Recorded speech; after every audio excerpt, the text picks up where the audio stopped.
Hello, good evening everyone. 10 minutes basics of English grammar ক্লাসে সবাইকে স্বাগত। আমার এই ক্লাসটা মূলত বিগিনার্সদের জন্য, যারা একেবারে শুরু থেকে ইংলিশ গ্রামারটাকে শিখতে চায় এবং ছোট ছোট বাচ্চারা যারা জাস্ট লার্ন করতে শুরু করেছে তাদের জন্য। অলরেডি আমি একটা ক্লাস নিয়েছি গতকাল, এটা আমার সেকেন্ড ক্লাস। চলুন স্টার্ট করি আজকের ক্লাস। গতকালের ক্লাসে কি শিখেছিলাম ওটার একটা হালকা করে রিক্যাপ করে নিই। সো গতকালের ক্লাসে আমি জাস্ট বলেছিলাম ইংলিশে কতগুলো লেটার্স আছে এবং সেই লেটার্সগুলোকে একসঙ্গে কি বলে, এবং এই লেটারগুলো যখন আমরা মৌখিকভাবে ওরালি আর ভার্বালি বলছি ওগুলোর কোনো ফর্মে চেঞ্জ হচ্ছে না। যখন আমরা রিটেন বা লিখিতভাবে ওগুলো প্রকাশ করছি তখন কিন্তু দুটো ফর্ম থাকছে। সে দুটো ফর্ম কী কী?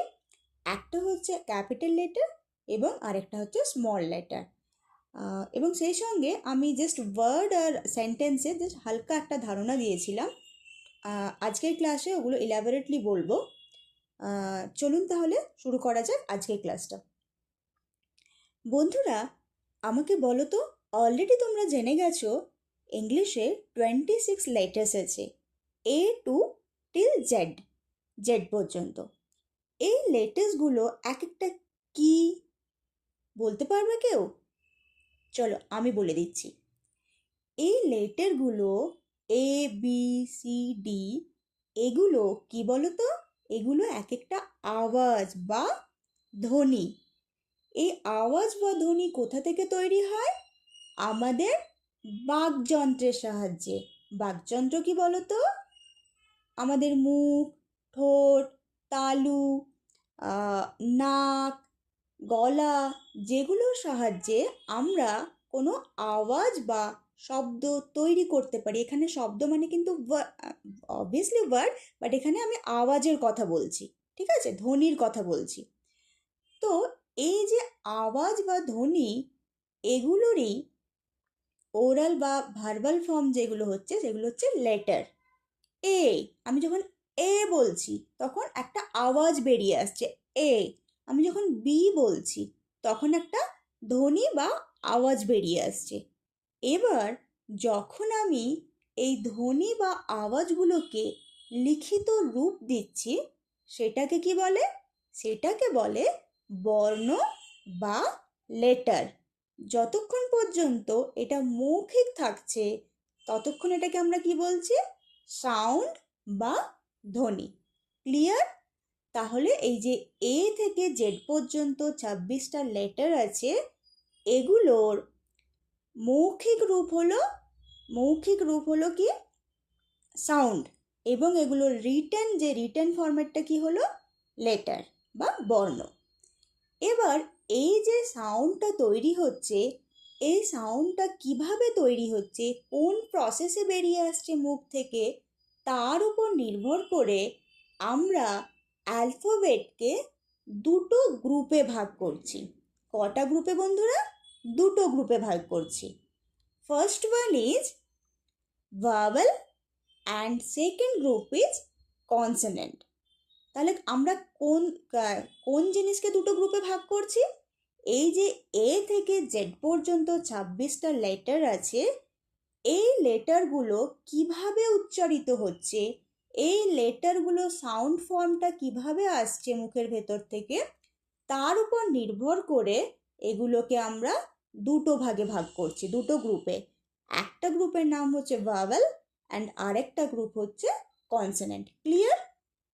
ওকে। এবার ভাওয়েল কি এবং কনসোনেন্ট কি সেটা আমরা জেনে নেব।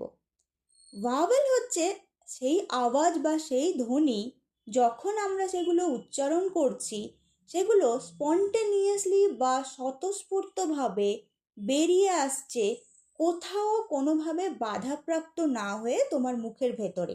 ঠিক আছে? আমাদের আওয়াজগুলো কোথা থেকে আসছে? আওয়াজগুলো তো আমাদের গলা বা কণ্ঠ থেকে আসছে। এবার তার মাঝে জিভ আছে, তালু আছে, দাঁত আছে, ঠোঁট আছে। তো আওয়াজ যখন যে আওয়াজগুলো এই ঠোঁট, জিভ, তালু কোনো কিছুর সাহায্যে বাধাপ্রাপ্ত হয় না, এবং আমরা যখন সেগুলো উচ্চারণ করছি আমাদের মুখটা কি হচ্ছে? পুরোপুরি ওপেন থাকছে। সেই আওয়াজগুলোকে আমরা কি বলছি? Vowel sound. এবং যে সাউন্ডগুলো আমরা উচ্চারণের সময় আমাদের যে যখন আমরা সাউন্ড কোনো কিছু উচ্চারণ করছি বা প্রডিউস করছি, তখন তার সঙ্গে তো হাওয়া বা একটা বায়ু প্রবাহ, বায়ু বাতাসও বেরিয়ে আসছে। এবার সেই বাতাস এবং আওয়াজটা যখন কোনো আমাদের ঠোঁট, জিভ বা কোনো না কোনো বাকযন্ত্রের সাহায্যে বাধাপ্রাপ্ত হচ্ছে, মূলত ঠোঁট বা জিভ এটার সাহায্যে বাধাপ্রাপ্ত হচ্ছে, তখন সেই সাউন্ডগুলোকে আমরা কি বলছি? তখন সেই সাউন্ডগুলোকে আমরা বলছি কনসোনেন্ট সাউন্ড। বোঝা গেল? যদি তোমার আওয়াজটা বাধাপ্রাপ্ত হয়ে আসছে তখন সেটা কনসোনেন্ট সাউন্ড। যদি তোমার আওয়াজটা কোনো না কোনোভাবে বাধাপ্রাপ্ত হচ্ছে না, সেটাকে আমরা বলছি ভাওয়েল সাউন্ড। এবার ইংরেজিতে চলো এগুলোর ডেফিনেশন জেনে নিই। Vowel, a sound that is made, একটা আওয়াজ বা ধ্বনি দ্যাট ইজ মেড, যেটা তৈরি হচ্ছে when air flows out of the mouth, তোমার মুখের ভেতর থেকে হাওয়া বা বাতাসটা বেরিয়ে আসছে, হাওয়াটা বেরিয়ে আসছে উইদাউট বিং ব্লক, কোনোভাবেই বাধাপ্রাপ্ত হচ্ছে না, by any part of the mouth or throat, তোমার মুখ বা গলার কোনো জায়গা থেকে সেগুলো বাধাপ্রাপ্ত হচ্ছে না, সেই সাউন্ডগুলোকে আমরা বেসিক্যালি বলছি ভাওয়েল সাউন্ড। ইংরেজিতে মোট 5টি ভাওয়েল সাউন্ড আছে। সেগুলো কি কি? এ, ই, আই, ও, ইউ। তাহলে মোট আমরা কতগুলো লেটার জেনেছিলাম? 26টা। অলরেডি 5টা লেটার আমরা ভীষণ স্পন্টেনিয়াসলি কোনো বাধা ছাড়াই উচ্চারণ করতে পারছি, সেগুলো ভাওয়েল গ্রুপে চলে এলো।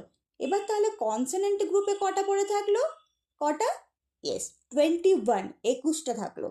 এবার সেই যে 21 লেটার, সেগুলোকে আমরা কি বলছি? Consonant sound. এটারও ইংরেজিতে একটু ডেফিনেশনটা জেনে নিই।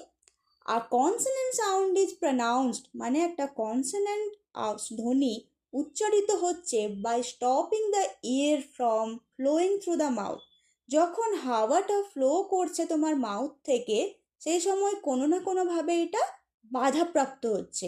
বাই স্টপিং মানে বাধাপ্রাপ্ত হচ্ছে। Involving either the lips or the tongue, মূলত কিসের দ্বারা বাধাপ্রাপ্ত হচ্ছে?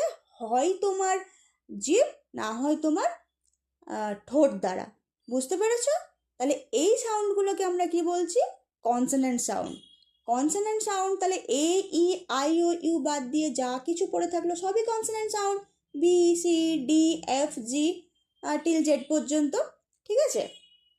এবার একটা জিনিস জাস্ট মনে রাখবে, আমাদের যে ভাওয়েল সাউন্ডগুলো না, এ, ই, আই, ও, ইউ, এগুলো আমরা স্বাধীনভাবে বা এগুলো একা একা আমরা ব্যবহার করতে পারি ইন্ডিপেন্ডেন্টলি, কিন্তু কনসোনেন্ট সাউন্ডগুলো সবসময়ই ভাওয়েল সাউন্ডের সাহায্যে উচ্চারিত হয়। আমি একটা এক্সাম্পল দিলে তোমরা বুঝতে পারবে।